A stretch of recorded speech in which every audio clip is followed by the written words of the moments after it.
For those of you who don't know me, my name is Andrea Borganatala. I am the community manager for High Road Restaurants, really kind of just focused on providing this group with programming, resources, support to help continue to sort of shift the narrative of what's possible in our industry as we continue to chip away at the important policy work of implementing one fair wage. Really excited today to host Rachel Ramsey of Measured HR, talk about employee handbooks, which, I think like at first glance can just sound so boring and like so not something that people think about or want to talk about in depth. But I actually went to a conference a couple of years ago where this was one of the talks, and it was actually like my favorite panel of the entire conference, just because I think it really changed my thinking on how we approach this subject and how it can be such kind of a vital tool in our restaurants and in communicating the values and things that we really care about. And so without further ado, I'll let Rachel just kind of quickly introduce herself and we'll jump into it. Thanks so much, Andrea. My name is Rachel Ramsey, and thank you all for joining today. Hopefully, we won't be super bored, and we want to talk about a whole bunch of things that don't interest you. But thank you for joining. My business is Measured HR, and what we do is work with the small businesses in the restaurant industry in many different ways. So HR is so vast.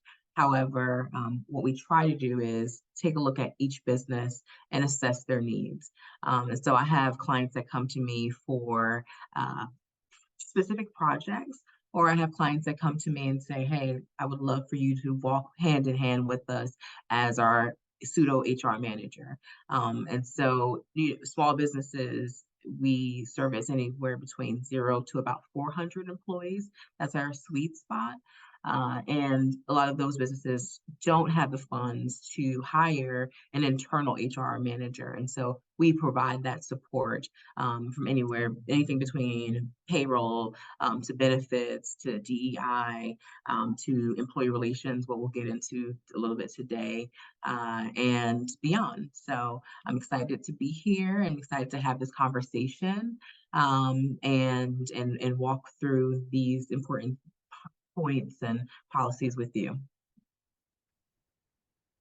Great. And so we are kind of just going to do this like in a bit of a Q&A format, pretty conversational. I think if folks have questions and want to raise them during, I definitely think like there's room for that. If not, we will definitely leave some time at the end too, just because I think this is one of those subjects that everyone is going to have kind of a different experience or different sort of vantage point, and definitely want to leave space for kind of more specific questions. So, I think we've both kind of touched on, I think how like quickly or easily employee handbooks can like get discarded or not really thought about so much. And I think part of that is because like historically speaking, they just kind of been this like legalese thing that, was either sort of like boilerplate and everyone's employee handbook looked exactly the same, or it was really just kind of like a shield for liability. And I think that that's changed a lot. I think, the way that a restaurant thinks about their employee handbook, both in terms of like what they're trying to communicate, but also how accessible it is to their employees, is really different in today's context. Can you kind of speak to that evolution a little bit? For sure. So like you said, honestly, handbooks they were viewed as a tool, right, to ensure the company's safety from any type of liability, right? And I guess in the past maybe 7 years or so, there's been a shift, and certainly since 2020, there has been a shift, right? And the biggest shift that I've seen is number one, that we are utilizing handbooks as a communication tool for owners and restaurateurs to talk about their business in a way that essentially is an advertising tool, right? This is who you work for. This is why we do what we do. And then there's a piece of it that also communicates why you should work here, right? And so I think that's really important because we are in a space where employees are now demanding more from their organizations, right? They want to work in spaces that have great benefits. They want to work in spaces that has flexible schedules and all of these things. And so there's a lot of organizations that are doing great work, but how are you communicating that to your teams? And so the handbook can be a great way to use a tool to use to start communicating those things out. I've shared, you see on your screen, I'm sharing a PowerPoint, and we're going to kind of go through some of these things, but some of the first things that I think most employers should think about when they start building their handbook is, of course, number one, policy, right? You have to have policy in there. You need to communicate certain things. A lot of it is mandated by states, right?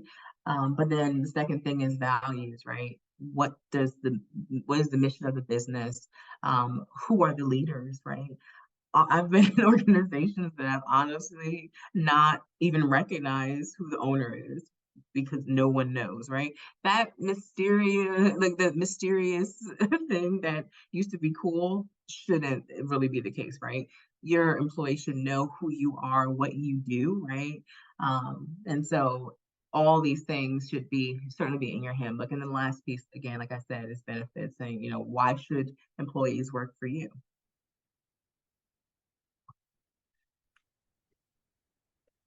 And so, in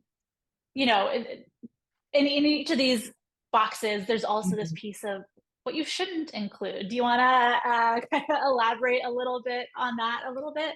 For sure. So, in policy, so the first piece here, um, when I'm creating a handbook, I know that if I'm now creating a handbook and a tool that is going to be engaging, first of all, the cost might be a little higher than just a regular Word document, right? And so I'm mindful of that, and I don't include policies that might change often.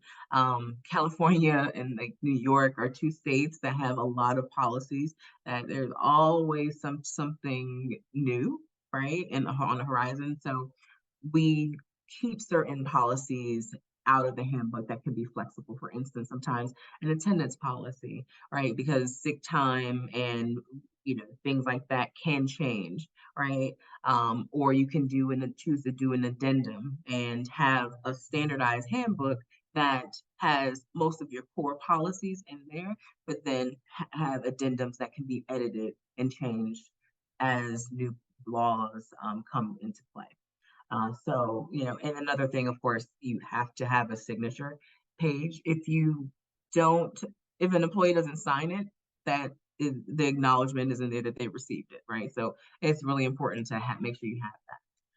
And the values piece, right? So I said that you should include your mission of your business, the business overview, a little bit about your leaders, etc. Um, but that is not necessarily your culture, right? Your culture in the business is what's going to be in between those lines, right? What you're writing versus how those policies are executed in the business, right? And so you can't. When I ask my clients, like, what's your policy? A lot of times they tell us, well, this is what we want our culture to be. That's fair. I get that, but there is some ground to cover, right? So you really can't include culture in the handbook. You can have, it's an aspirational tool, essential tool, right? What you want to be, what you aspire to be as a business. Your culture it is what you end up actually doing, right? And so you should want that handbook to align with what your culture is. You should want that, and you should strive for that, right? And it's like a guidepost. It should be a guidepost for what you stand for, how you're going to execute things, how you're going to execute policy, and what should happen in the business. And then the last piece is benefits. So yes, include all the cool, amazing things. In one organization, the way we structured the handbook was we said the first part of it was what you should expect, right, from the organization. So, and that included benefits. So it talked a lot about what the business will do for you as an employee, right? And then the second piece of that was what we expect from you, right? So that's when we got into all those policies and et cetera. And I think it's also smart to take a look at structure, right? How you're presenting this information. So what is going to be first, what's going to keep employees engaged in that, etc. When I say don't include policies that aren't legal, what I mean is often we create these policies that are highly illegal. For instance, one person asked me about or wanted to include a policy about drinking on the job. Like that in their state, that was illegal. Right. And so I said, A, we shouldn't be doing this, right? Number one is the first part. But B, we certainly are not putting that in the handbook, right? And so be very careful when you're adding things, right? And make sure that you check on the legality of that.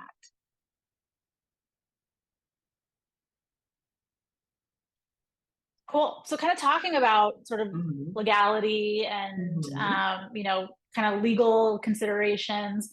Do you mind sort of sharing some of the kind of big, obviously we're talking to a group of restaurant owners who have restaurants all over the country, and mhm. there's all kinds of federal laws that apply to everyone, and then there's lots of state specific laws. Do you mind sharing kind of some of the broad strokes, and then maybe some specific examples of state laws that folks should consider? Absolutely. So what you're seeing on your screen here is what you should add. And so these are all federal laws that should be in your handbook in one way or the other, meaning you need to address them because they are there's no change from state to state, right? So because they're federal laws. And so these are some of the fair labor standards. That's FLSA, FMLA, right? Those are simple ones most people know about. I-9, E-Verify, or employment verification, etc. There's also things that you should just know as employers, right? These are laws that you should be aware of, but they don't necessarily need to be in the handbook. For instance, the WARN Act is for warning individuals in the event of a closure of a business or temporary layoff, right? So that doesn't necessarily need to be in your handbook. However, as an employer, you should understand and know that that law exists because if you happen to have to close your business, there's a specific time frame in which you need to let your employees know that you're going to close. So these are two sets of laws that make sense, A, to be in the handbook, but then B, just so you're aware. As far as state laws go, and then where state laws are where those hospitality specific laws come in, right? So of course, number one, meal and rest breaks should be in your handbook. There should be a specific policy about how those are taken, right? Maybe there can be some nuance, and you can think through that policy about how it's going to be executed. However, in your handbook, you should really explicitly write what those meal and rest breaks are going to be and whether or not they're paid or unpaid, right? And that's going to be based upon your state. Tip credits and tip pooling is it should be mandatory if you're tipping to have that in your handbook. You need to spell out your policy and speak about how it's going to be distributed, right? And then B, what those percentages might be, right? And a lot of employers use like point systems and things like that. So if you know that information, it's great to put that in the handbook and spell out so that you can remove any liability, right? Sick leave laws. Those Again, those are one of the laws that happen to change quite a bit in certain states. So that again, that's the one you can have in your handbook, but it can possibly be a part of an addendum at the end, so you can edit it as needed. Predictive scheduling, sexual harassment, all these other things are things that you should certainly add into it. And then what you should understand as an employer what child labor laws are. Some organizations choose to hire teenagers, and that's great, but there are very specific laws and how you can employ a minor, right? So understanding that, understanding what minimum wage laws are. I think, you know, I don't put the minimum wage law in the handbook because what I'm striving to do, and what I think all the people on this call are striving to do, is make sure that we are paying hospitality wages that are fair and equitable and high. So I think advertising a minimum wage is just not necessary, right? So I don't like to have that in a handbook. But again, you should know what's happening in your state, as well as some of the other ones here. Cool. And so kind of, when it comes to how we present these to our employees, Mhm. I think again, kind of like historically speaking, it's this just like fat printed document that no one actually reads. They sign it because they have to, and nothing has resonated. Yeah. um One of the things that I kind of loved about this talk was just like really thinking outside the box when it comes to making this accessible and engaging and like really meeting your employees where they are. Can you share some of your sort of like how you actually like present Absolutely. this Thank information to you. your Thank employees? you, everyone.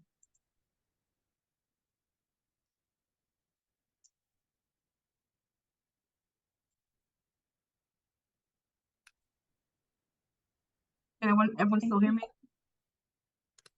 Yes, you were frozen for a second, but I think you're good Okay. now. Sorry about that. Okay. So I heard your question. So yeah, that talk was great. I mean, and I helped curate that conversation. Uh, One of the first things that we thought about, and I'm going to use one of my clients as an example, at the Koji Club, Alyssa Di Pasquale. She's amazing, and we worked together on building out her handbook. And one of the things we thought about was how employees were going to get the information, right? So, number one, we live in a digital age, right? So, A, this stuff needs to look good, right? It needs to look good. It needs to look engaging, right? So color, right? Putting happy smiling people on the cover, right? But another thing is making sure that it's formatted for a phone, a mobile phone, right? And that it's legible. Another thing that we did was we ensured that things that are important, right? So like equal employment opportunity, right? We broke that out and so that it's legible. We can read it easily. And so these are some of the first considerations. And then I think, as I said earlier, uh, I also think about the content and how it's laid out, from a standpoint of like what comes first. What do we want to communicate first to our employees? Because you have a better chance of them starting to read it if the first couple of pages have to do with things that they want to know about, right? And so that's one piece of it. But then another thing that we thought about is like the onboarding experience, right? What do our employees, what are they going to do? How is onboarding going to happen, right? And is there an opportunity for us to use this tool and communicate it to them during that time? And so instead of just saying, here's your handbook, go and read it yourself, right? We also sat down with individuals and went through some of the high points, the things that need to be read. And then we say, here's your handbook, right? And go read it for yourself. So having a specific onboarding process that ensures to highlight certain things is really, really important. And so we did those couple of things that were simple and fairly low cost, right? We saw that people were engaged, they cared, right? They actually read the book, they actually asked questions, they emailed me with some questions. I was like, okay. And and so it showed that they took the time to go through it. And I think that just our process made the difference. And I think that's about it as far as what we have done. But I'll be honest. I think that when um, you are creating this book, think of it as a tool, right, and not something just a necessity that you have to have in your business. Cool. And then well, I think one of the other things that we kind of talked about a little bit Mhm. is, in terms of a lot of independent restaurants, very low capacity, Mhm. stretched pretty thin.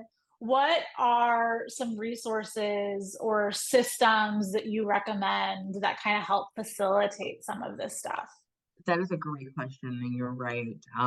So we use a few different systems. So I always recommend, even for small businesses, for them to get on a HRIS system, and that's a human resources information system. Their human resources information, their HRIS is for small businesses, and then there are some that manage large corporations, right? And so what those systems do is give you back some of your time, right? And everyone here, time is a real commodity for you. And so what I tell my clients is if you use this tool the right way, it can help support these processes so you don't have to do it all yourself. And so a lot of these systems have digitized checklists, right? Where you can send some of this information out and it is sent out quickly and you can check on their progress for each employee. You can watch them through the onboarding process up until they finish with their training. And so some of those systems that I like to use are Bamboo HR, Paycor, and Paylocity. Everything has pay in it. Yeah, Paycor and Paylocity. I know that also some of my clients are on Toast payroll. Toast is great, a great POS. Toast is a great payroll system.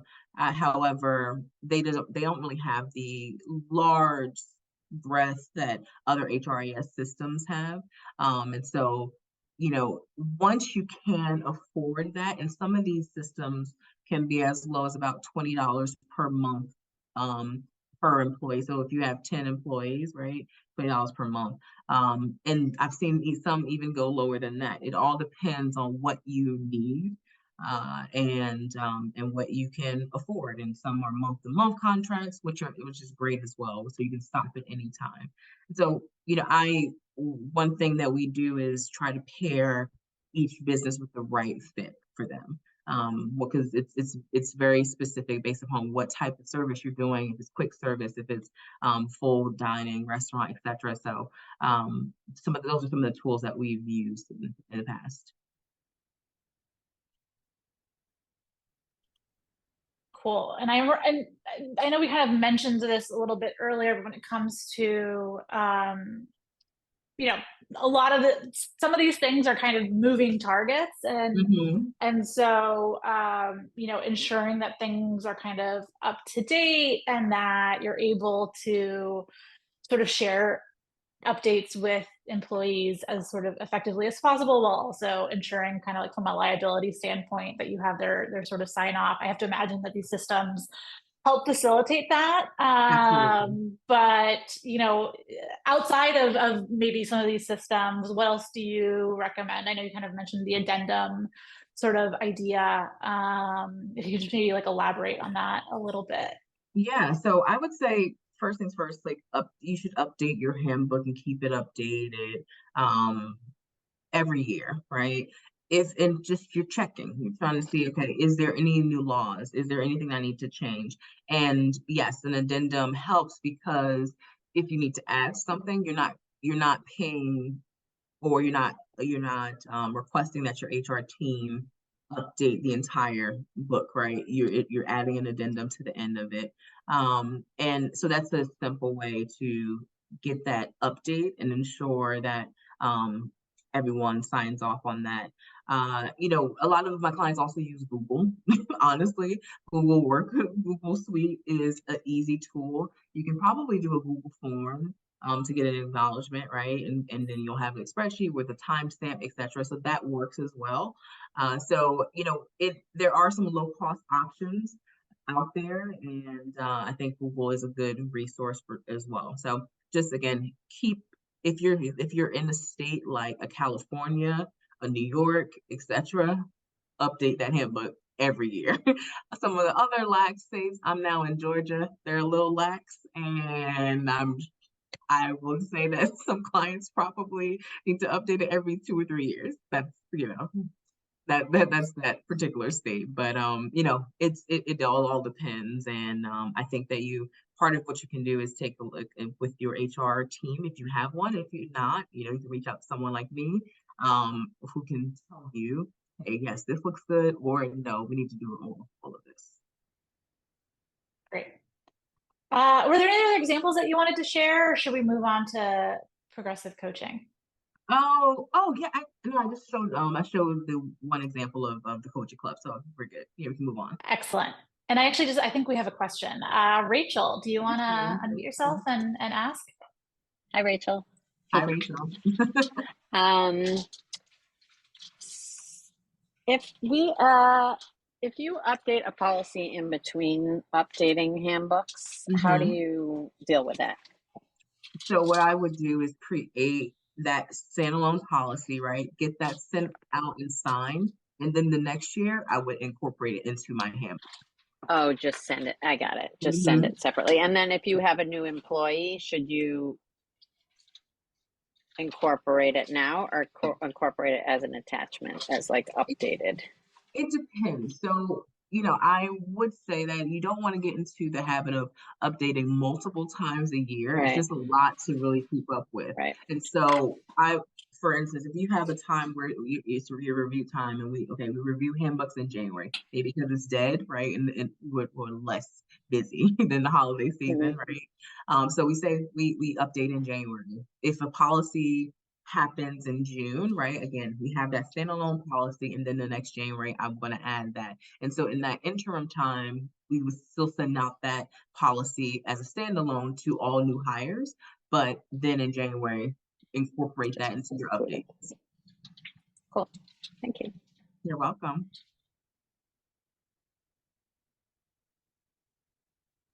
Okay. All right. So we jump into kind of progressive coaching. I'll let you just take it away. So, progressive coaching. So, obviously, first things first, we have our handbook. Now, you've communicated to your employees, this is what we would like for you to do. And this is this is what how your conduct should be, right? But people are people. And so there is a need for coaching, and then sometimes progressive coaching in an organization. And I think that it's necessary for you to understand what those steps are, right? And why you take those steps, and the reasons why, how it can help you from a business standpoint. But the first step to that, honestly, is the most important step.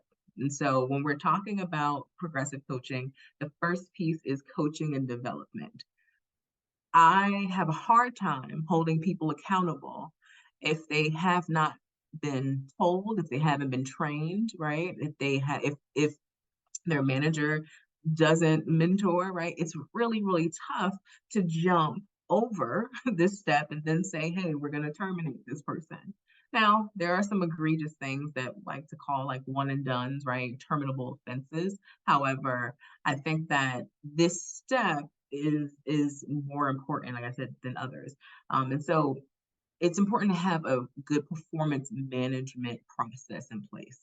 And performance management processes can be, very formal, where there are yearly reviews and things like that, but also can be informal, where there are informal check-ins that occur at, in once a quarter, or once, probably not a once a month. They're probably a little bit too much for most restaurants, but once a quarter is really, really good.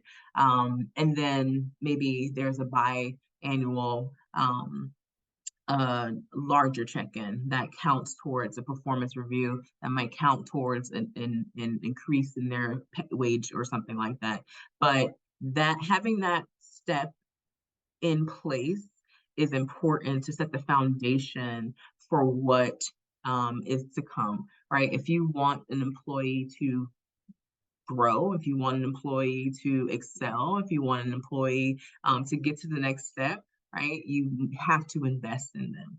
And so, this step with that process of the process, I often ask managers, well, were they aware of this policy? Or, what did you communicate with them? Right? How often did you coach them, etc.? So that's what my the first step in the mindset that I take when I am employing coaching and progressive coaching in the workplace. But then, obviously, there things can take a turn, right? And so sometimes it's not successful. And so this the rest of these steps are things that you need to do, really, that can decrease your liability as an employer. It can also help you save on unemployment claims, right? Often we get an unemployment claim and we just say, oh, okay, whatever, I'm going to just pay it.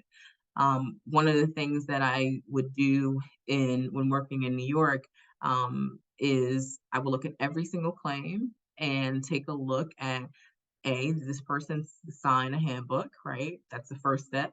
So if I have that signed acknowledgement, I can potentially contest. And the second piece is, was there any progressive coaching in place, right? And it's not that we don't want to give people unemployment, however, there's a cost to you as a small business owner. And so understanding how the state looks at it is important, right? Once I learned, okay, if I have these things in place and if my documents read a specific way, then there was a higher probability that I would win that claim, right? And so this is what I'm going to share with you today. I'm going to walk through these steps, and then the second thing is I'm going to show you a template of what I have, what I create for some of my clients, and then also, what are some of the highlights that you need to have in a document? Okay, so first step, of course, is verbal warning. That is a conversation, right? Hey, look, you came in today and you had a bright red T-shirt on, and our policy is that you wear black shirts, right? Have that conversation. I typically do not have more than 2 conversations with individuals about the same thing, right? Because for me, then there's something wrong. You're not understanding what I'm asking you to do. And so after moving from the verbal warning, you're going to go to the written warning. And so that is when you start the documentation process. And after the written warning, sometimes we do a final. And so I say sometimes because a final warning can be used 2 ways. I have used it first to give a document to an individual where something was severe, but not like egregious, where they would be terminated, right? So for instance, a case of harassment that wasn't pervasive, and it wasn't forcible touching. It was maybe something that was severe, right? And they should have known better. However, it's not a terminable offense, right? So I have used it to jump over some of these boxes because we need to communicate the severity of the issue. But I've also used a final warning in the event that an individual has multiple issues. So, for instance, attendance and conduct, or attendance and harassment, or whatever it is, right? So, when you're not really sure and you want, I shouldn't say sure, but when you would like to give that individual a last chance, to be quite honest, that's when I use that final warning. And then obviously last step is termination. So I'm going to show you all this Are there any, document. sorry, I'm just gonna have, Yeah. are there any kind of resources that you recommend as far as kind of like these quote unquote terminable offenses to help guide folks? That's a good question. I don't think there are any resources that tell you exactly what a terminable offense is. Um, but I mean, reach out to me. Just email me, and I will walk you through that. That's a great question, and I don't think anyone's ever asked me that if there are any specific resources. I mean, obviously, working in the field in HR is something that you see, and every organization really is different what they feel is a terminable offense. Some organizations have those written in their handbook. I'm not a big proponent of that. Certain things perhaps we might say, but not listing like these are all the things that can get you fired. I'm not a big proponent of that. But reach out to me and we can have a conversation about specifics. Yeah, I Just have to imagine it's one of those things that's also like a little regional, and then just it again, is. this kind of like legal precedent Mm-hmm. thing that has to be navigated on a case by case basis. But I For thought sure, for sure. I'd ask. That's a good question though. Okay, so this is a Word document. Often create these and then turn them into PDFs. The PDFs are easy to use, and what I do is create essentially a form that managers can easily quick fill, right? And so that's that I do that is to make sure employees don't have to spend a ton of time, or managers don't have to spend a ton of time on these types of documents, writing them out. So if I'm with a client and they say, hey, we want to revamp our coaching and counseling processes. Can you create some templates for me? I typically do a couple of different templates on issues that happen often in the industry, right? So attendance, right?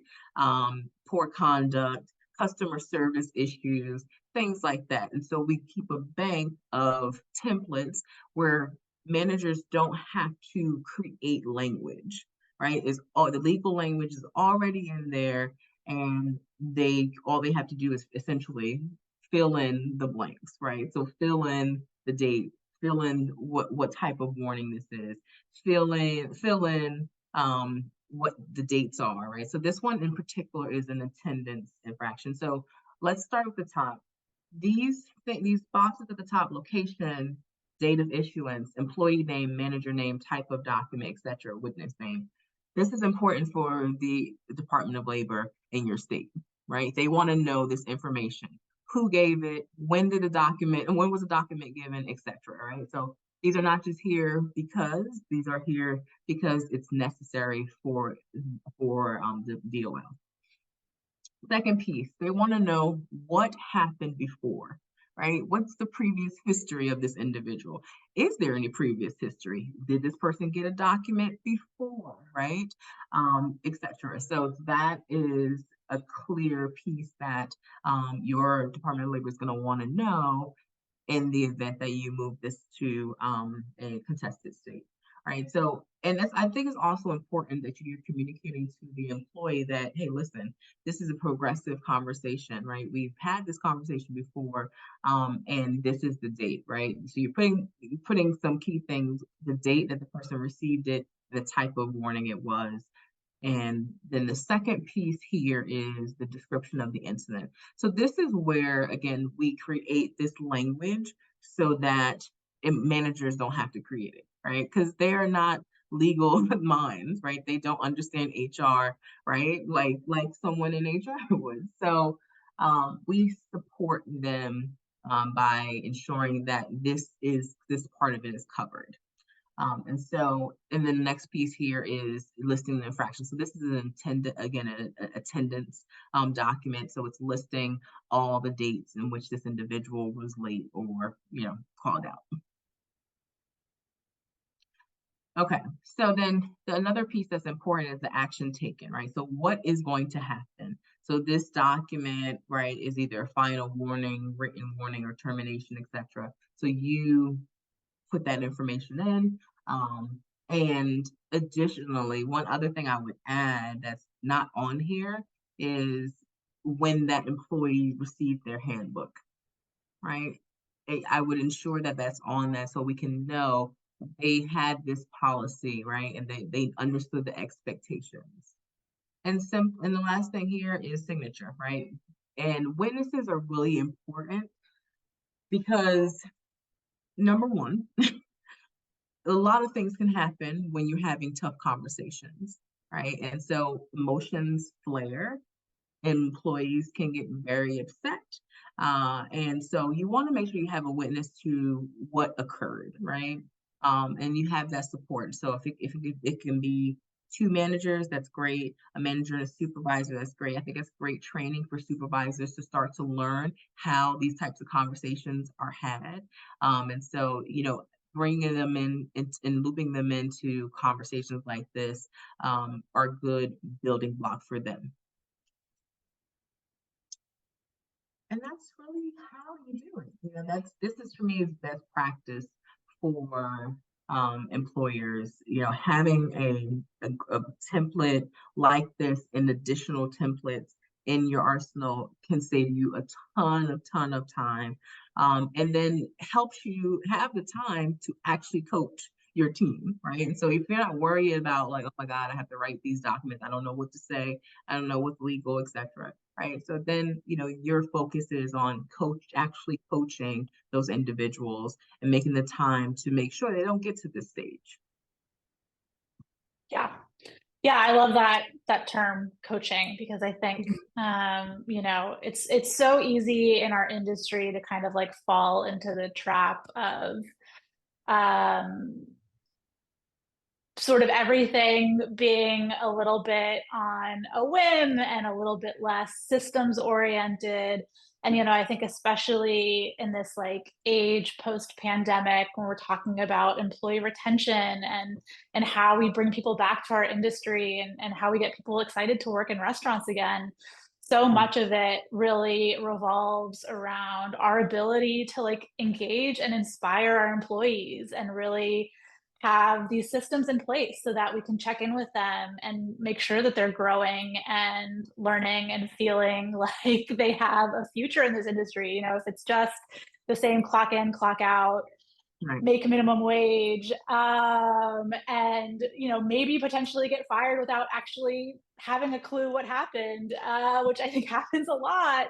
It does It's happen a lot. really a recipe for disaster for everyone. I think everyone loses in that scenario. And so I think also just kind of framing these, not just in terms of like the systems, but in terms of like what's achievable and what you can do on a consistent basis. Yeah. So that there's sort of like expectations are managed and you are creating space and room to have check-ins and relationships with your employees and make them feel like they're not just a cog in a machine. So I really appreciate the template and everything else that we've touched on so far. I really want to leave time for questions. So if folks either want to raise their hand or drop questions in the chat, I'm gonna unpin us here so that we can all kind of chat. Does anyone have specific questions right now? Oh, great. Mikey, please. Hey, thanks so much, Rachel, for being here. This is maybe a bit in the weeds, hopefully not too much for everyone, but how do you advise folks when you have one staff member pointing out that another staff member is violating something in the handbook and expecting to hear what happened in terms of their progressive discipline policy? I'm specifically thinking about an experience I had where that happened, and then that staff member who made the initial complaint about their colleague followed up again and said, well, it was so bad, why is this person still here? Essentially they wanted to see them fired, but in our progressive policy that wasn't necessarily the next step. Then, well, I can leave it like that, but I wonder, like, if someone says they did this thing that violated our policies, you take a step to address it with that employee, and then they say, oh, but they also did that thing again, like 6 more times.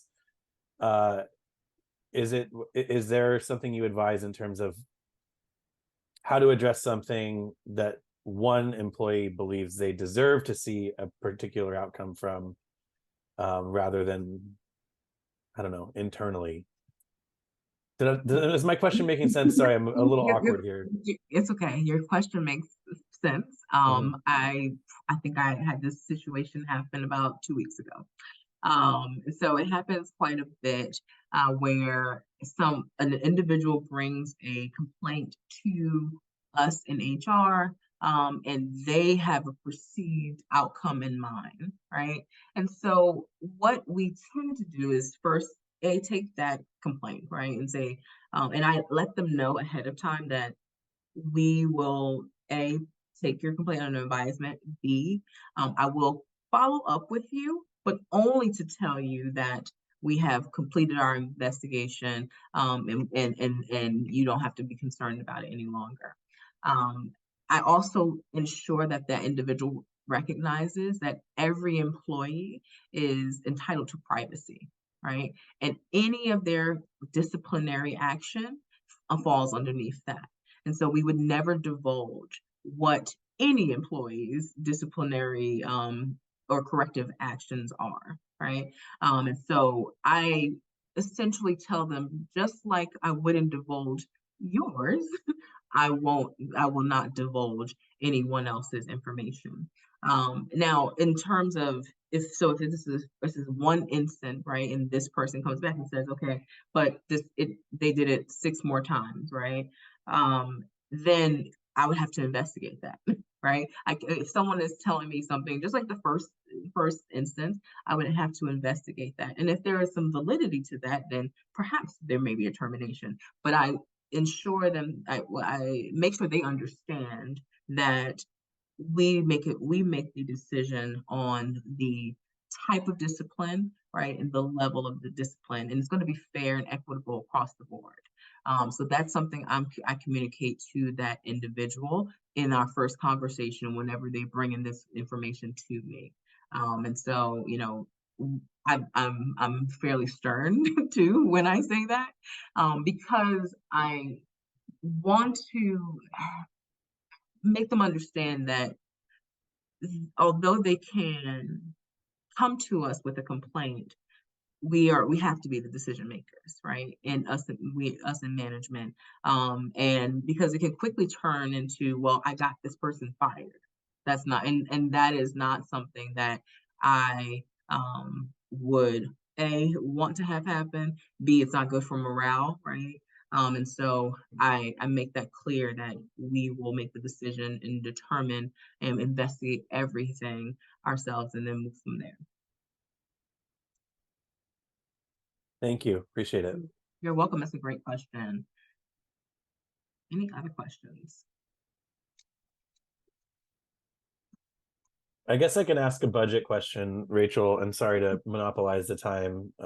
I see Rachel Miller-Munzer might have. Mm-hmm. Oh, yeah, you just responded to Stella's thing. Okay, so as you know, most restaurants are independently owned. Mm-hmm. Most restaurants have 25 or fewer employees. Mm-hmm. And most of those restaurants that I just described don't have HR departments, marketing departments, compliance departments, fill in the blank, anything department. They have owners. And Right. so we just do it all. I always joke that like I started as a dishwasher, and then when I owned a restaurant, I went back to the dish pit. But what is the moment or the threshold at which you think you can't not have a professional HR partner of some sort at this point? It's great, it's you and your family, you're making your family's recipes, but suddenly you've hired someone who doesn't share your last name. Like, when is that moment that we should be budgeting for that? And it could be from scratch, like from zero, we should always have it. But I wanted to hear what you thought about that part. That's a good question. I may be biased in this, but I certainly do believe it is from scratch. And so for me, I try to make my services affordable for small businesses, right? Because that's my target market. I want to make sure we say I can walk along with a client from ideation, right, all the way up until you opening your restaurant. But you have to do it in a smart way, right? Uh, working with your HR or your HR consultant or who's going to support you in that area. I think it's really important to think about the people side of things from the beginning. I don't really know how you can budget when you don't understand what the wage laws are in the state, right? And so there's always a people aspect to the business. Now you might be savvy enough to do that yourself in the beginning, which is okay. But I think most of my clients start to come to me when they open up another restaurant or another location, or when they cross that 50 lives threshold. 50 lives, 50 employees is when there's certain states you start there's some requirements, right? Like employee benefits and some other things. So I think that's when a lot of people naturally start to think through, okay, maybe I need someone to help me with all these things. And so, when that expansion happens, they tend to reach out. I also have to imagine it's one of those scenarios that people don't realize they need it until it's too late, and that it's a really expensive learning curve that they have to kind of navigate. I'm a proactive person. Most people who work with me will know that. And I think that's why I think HR is something that even if you're not utilizing your consultant or the person that you're working with all the time every day, just having a person there that you can ask a question, right, is really, really helpful. Some of my clients, I don't speak to them for like months, and then they pop up and say, "Oh, hey, here's a question," and that's totally fine by me because it's really all about what you need, right, and how much you need.